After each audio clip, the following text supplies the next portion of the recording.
project. You guys can hear me good? Yeah. Okay. I just want to say first that I have attended creative expressions before virtually, but it's something special about being in person. Oh, yes. You really feel like the spirit of community, so I'm really happy to be here. Thank you for inviting me. So I have some poems for you guys today, and I find myself in this 40-ish age. Oh, you baby. Yeah.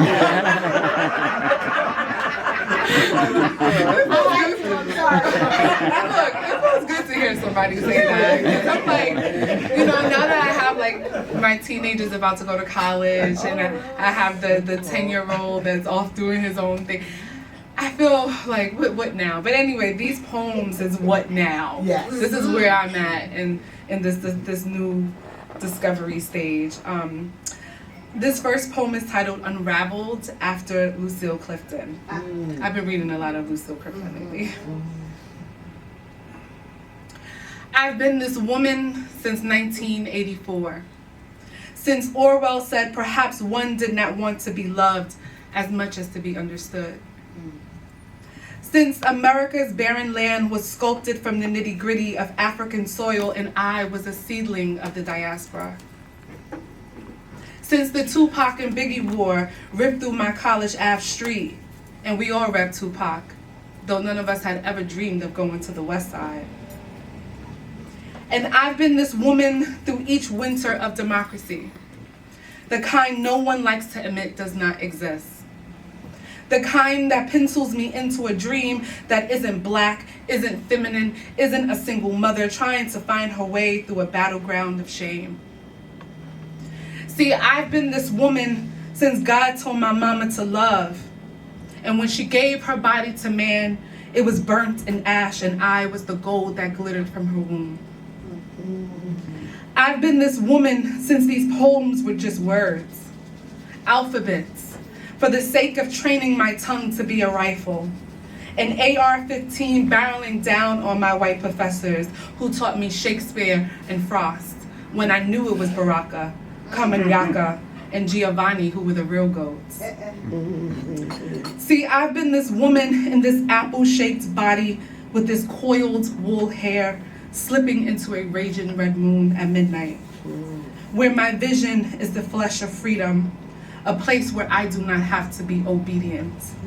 I can be this Pisces woman who knows when it is safe to feel and when it is time to let go. A naked woman who bore sons when her palms were full of soot and sins. A prolific woman full of songs and blessings. A river woman surging at the ends of the world, knowing it all begins again, where heaven's strange hands will protect her. A woman whose goodbyes were always war, but who has learned herself during the hours of worship and mourning and the joy that comes thereafter. A woman who is not always nice, has not been carefully kept, yet a woman who isn't afraid to swallow the smoke when she comes upon the fire. Oh, yes. And that's what I'm learning at 40. So some of these poems are me recollecting my childhood. I think somebody else was talking about their childhood too. Yes, That was good. my childhood wasn't as tender.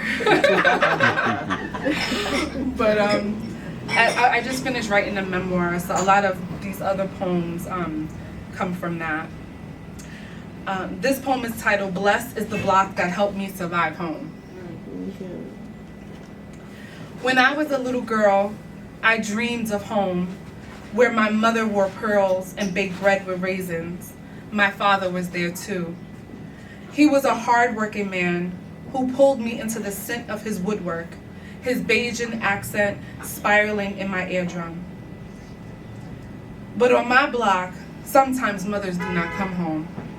Sometimes father was just a figment of the imagination, where heroes were just wounds tied to a prayer. Because sometimes all you had was a grandmother, whose anger was like a gun that filled your belly with bruises.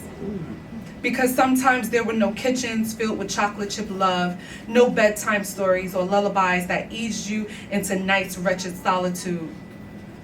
Sometimes the bodega with music in the summer is all you could remember of happiness. The kind that helps you forget the silence of a fifth-floor dungeon with 2 beds and a small window where the pigeons line the glass like bridges.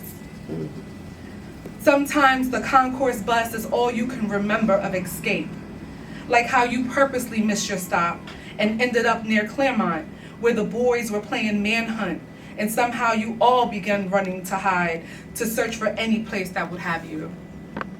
Because sometimes you did not want to go home, but blessed is the block where the old ladies remembered your name, where the stoop was littered with men playing dominoes, and one gringa who gives you a hug and tells you you're going to be something one day. Blessed is the block where hip-hop was a wildfire, scorched the air with the Tribe Called Quest, Mos Def, and KRS-One on blast on repeat until your insides were full, fearless, and flourishing. Blessed is the block where the graffiti walls marked your body in soft movements, and you met your friends at Kennedy to buy chicken and beef patties and trade war stories of home. Blessed is the block where love triumphs in the spaces of concrete, where there was hope and freedom and poems, and where heaven shrunk down and sank into your bones until your aspirations sprung forth from your tongue and your innocence was safe, supple, and soft.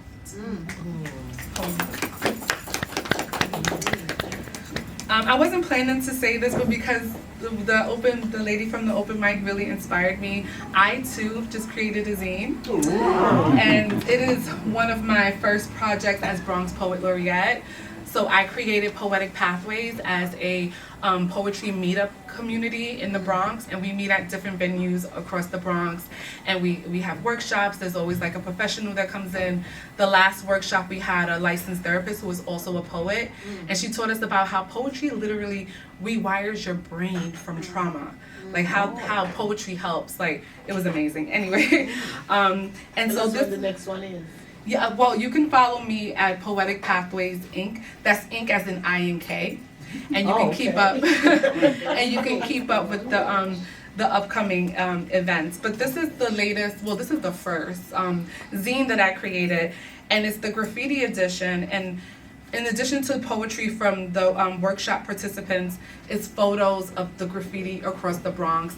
The cover says "Fuck White Supremacy" because that's where we're at right now. And this is literally someone spray painted this near my house on a scaffold.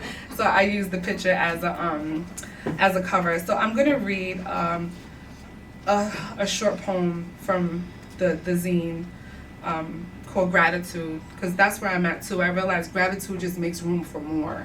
So I'm just hoping to always be in the mind of gratitude. This morning, the birds came singing, and I laid in bed and received the good news. My body intact, my heart content, unknowing of things, but I was alive as the small winged birds outside my window. Alive as the song that carried the birds through the weeping willow. Alive as the sun-drenched people waving good morning. Alive as the day which opened its mouth to kiss me in the places night tried to take me whole. Yes. Home. Nice. I never know what to read. Spirit. Yeah, so I'm just gonna wing it. This is one of my favorite poems, and it's titled "Rest." And I think as people of color, especially Black women, we don't know when to rest. And I'm learning how to rest. And I think the first part of that for me is to release. So this is the release. Rest. And it's dedicated to anyone else that needs it. Because your body has love and ward in monsoons. And you have labored in farewells where no good morning softens the blows or lessens the weight of fear settling in your belly. No, you have not stopped worrying since your sons have begun warring in their own bodies against the will of your prayers, against the protests you made with God that you have been soldier enough for all of you. And he is aware you're not willing to pass down your grandmother's hysteria, the one your mother has worn as her favorite house dress, the one you corset around your waist, suffocating you into a circle of cliche tragedies. No, you can no longer pretend that unfolding yourself for useless work meetings isn't killing you, that you do not go into your office and fight with yourself for not being relentless enough to work your body into a knot after only 2 hours of sleep, after refusing another meal to help the fat flesh of your sins dance closer to the bone, or to muster the strength you need to mother your mother in a way she never mothered you, or to indulge the needs of a selfish, self-righteous lover because everyone needs something. And yet you have not figured out what brings you peace, what makes you stay inside yourself to master the enemy of you. The part of you that still believes you do not belong anywhere the sun is splitting open. The part of you that have slipped your feet into the soil, searching for the earth, only to be taken down into the quicksand of another bill unpaid, another day of bleeding that no doctor can explain. You have earned the right to place your head on the pillows you bought from Target the day you found out your husband was fucking yet another woman and her name did not sound like yours and her arms did not nurture him into the makings of his manhood. You have earned the right to take deep breaths, to lounge on the couch in silence after meeting your father only once, which cost you a pair of Timberland boots and Anne Klein perfume for his wife. You have earned the right to drink tea at any time of the day after forcing your body to memorize grief as survival, to accept happiness only when your hands are blistered in the feeding of others. You have earned a hug, a night of unwaking, a season of only sunflowers, the ceremony of unknifing yourself from the corners of your childhood, because aren't you the woman you write about in your poems? The one who rips the barbed wire from her throat to nurture the sounds of breaking in you until you are ripe and rustic and real. Aren't you the woman unashamed and non-sacrificial, 1,000 miles from home but isn't home inside of you? You have earned the right to tilt your body towards a season where nothing is missing, where there are no razor blades in the wind, a moment in time where you are not reaching because you do not have to stay where your flesh petals wilt. You do not have to stay. Go in day's soft light and be a whole wide wonder of peace.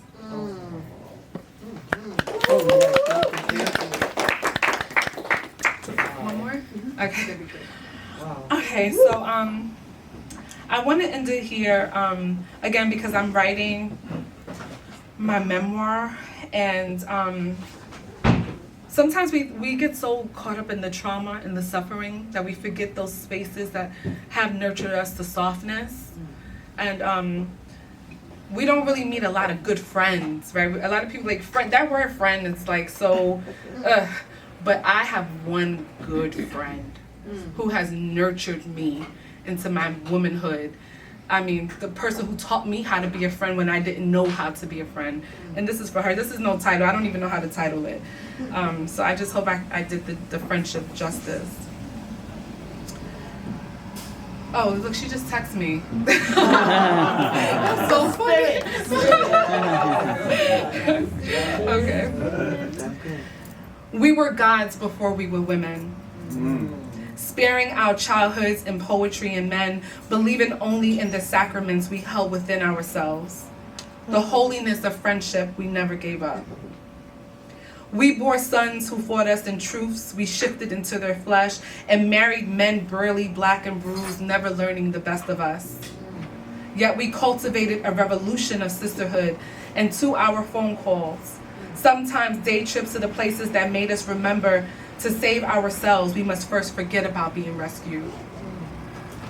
And often you rescued me from disappearing into a silent room where the universe hunted me down with a poison apple. You did not let me swallow. You recited hymns from our ancestors until there were only reasons to reach into myself, to reel my body in until it became the answer, until it wasn't just a thing that hurts. Until it became a place of knowing. And sometimes I'm in awe of what you know.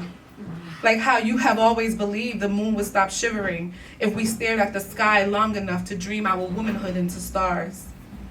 Into the spaces of the night where we listen to a Christ-like silence that eventually whispers what we have never been taught, but we have learned in the moments day reneged on his promise to begin again. Today I found the untouched desert of my feminine, and you were there. Fire, hips, and logic guiding me towards what makes me afraid, but I know I must conquer. As I trembled, I felt your hands against my back, easing over my bruises, urging me to hold the holiness of my grief, to see the journey as a dance, a mambo towards my most sacred self. Only the truest of love can do this. Sometimes I'm disappointed at how easy I lose my footing, how I'm often returning to the innermost parts of myself I often abandon. But as always, you stand guard at the threshold of my uncertainty, ever ready to remind me of who I am should I ever forget. Poem. Thank you.